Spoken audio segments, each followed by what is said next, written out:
The Holy Gospel according to Matthew. Glory to you, O Lord. From that time on, after Peter confessed that Jesus was the Messiah, Jesus began to show his disciples that he must go to Jerusalem and undergo great suffering at the hands of the elders and chief priests and scribes, and be killed, and on the third day be raised. And Peter took him aside and began to rebuke him, saying, God forbid it, Lord. This must never happen to you. But he turned and said to Peter, Get behind me, Satan.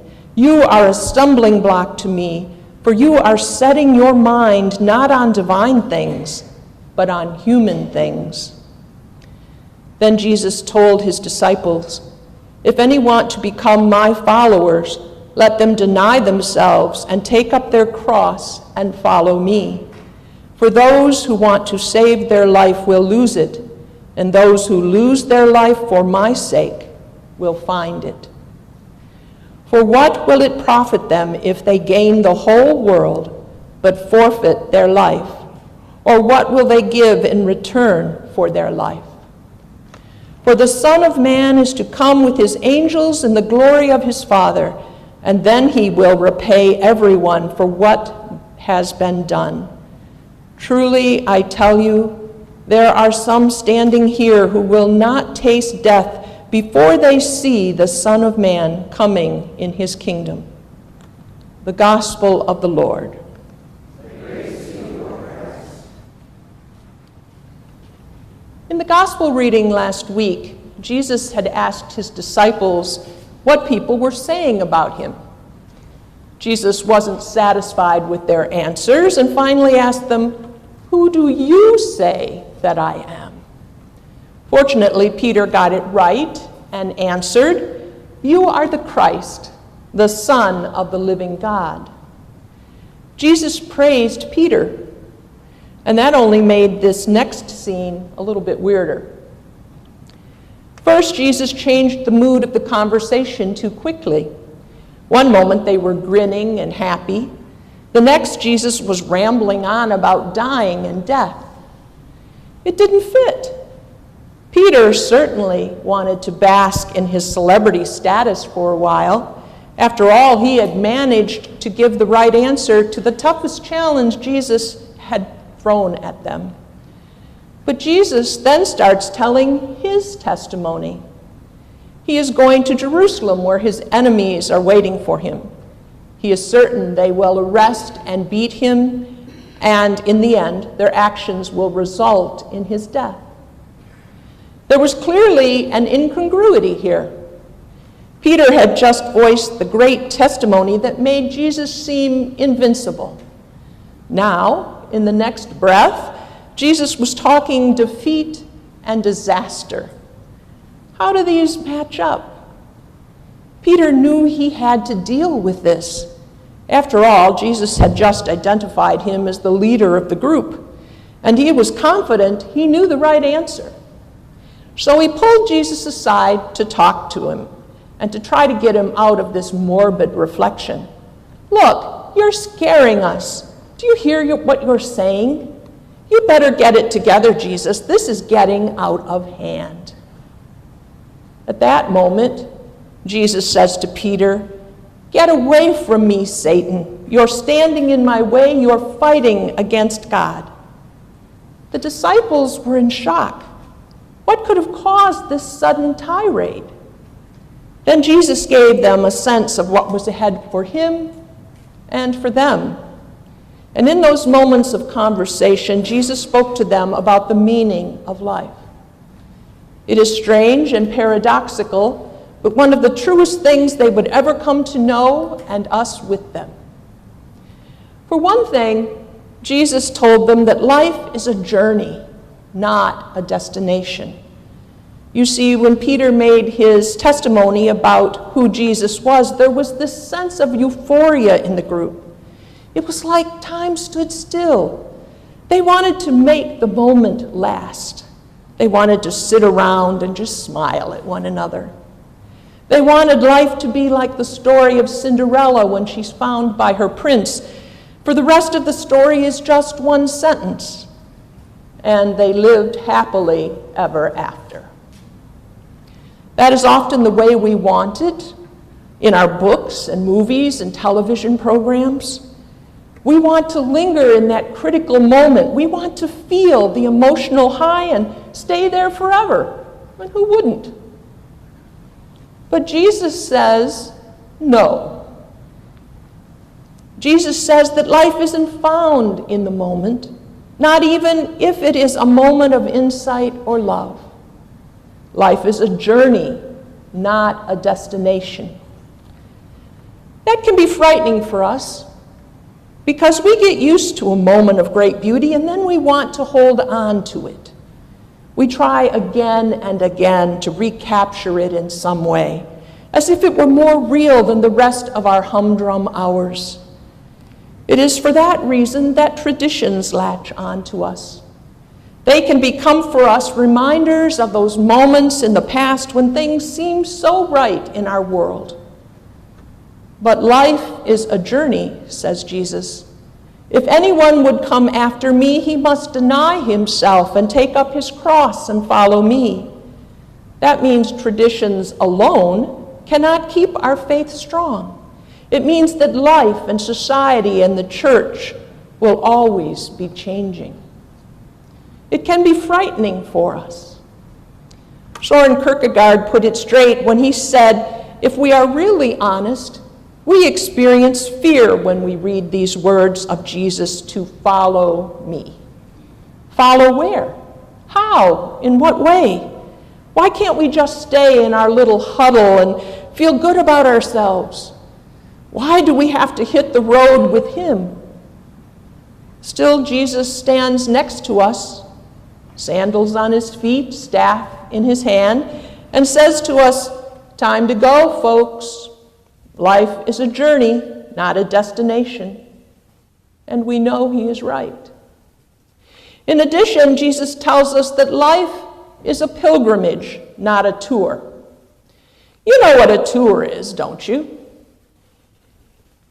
You pay someone else to do all the planning.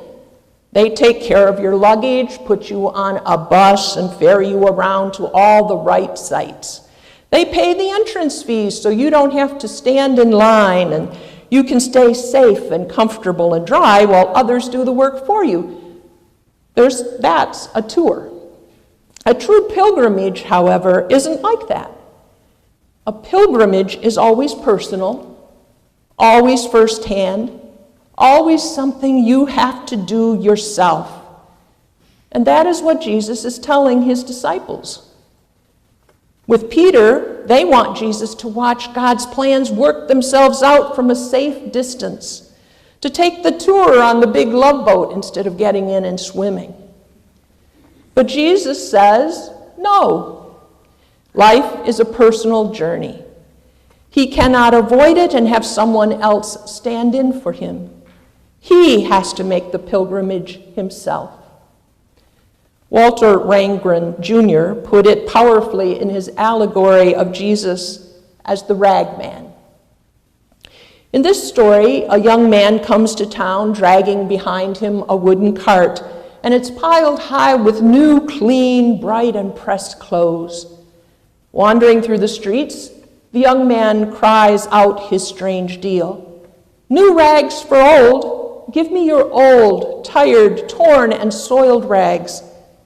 Everywhere he goes, the rag man exchanges the worn-out rags for those who are in pain and sorrow, for the clean rags in his cart, leaving those he touches well and restored to life. But there is a cost.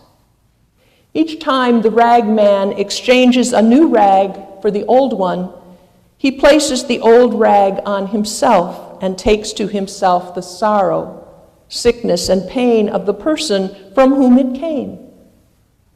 As each person he meets gains in health and happiness, the rag man loses his health and joy in equal proportion. Finally, the rag man reaches the center of the city where nothing remains but a stinking garbage heap. It is the accumulated refuse of society lost to anxiety and torture. The ragman climbs the hill, tired and sore, pained and bleeding. He falls on the wooden beams of the cart and dies from the disease and disaster he has garnered from others. However, 3 days later, there is a wonderful sight. The ragman is alive. The sores are gone, although the scars remain. The ragman's clothes are new and clean. Death has been swallowed up and transformed by life. We know the picture. It is the one that Jesus described to the disciples that day on the road. It is an allegory of the pilgrimage he is on, the journey that is always personal, the path that cannot be watched from a distance. Jesus is the ragman who has to touch lives and heal wounds, who is bound by necessity to bring relief. This is the pilgrimage of the ragman to the center of the city, to the garbage heap of society, to the hill called Golgotha, to the crucifixion. There he must go personally. But so too those who are with him. Religion is no spectator sport. For as Jesus tells us here, the one who wants to protect himself, the one who wishes to guard himself carefully, will never find the meaning of life. Whoever wants to save his life will lose it, but whoever loses his life for my sake will find it. That's why Jesus is so angry with Peter. Peter wanted Jesus to take the easy way out. He wanted Jesus to save his own life, to keep his body intact. But how could the ragman not be the ragman? How could the Son of God not be the Son of God? How could Jesus not do what only he could do?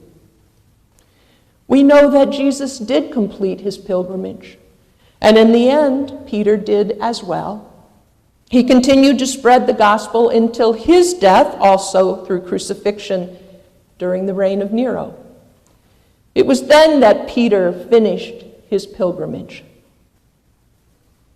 Well, that's the end of the story for us today. Peter's great confession, Peter's great denial, and Jesus taking both into his great heart and turning it into great grace. Life is a journey, he tells us, not a destination.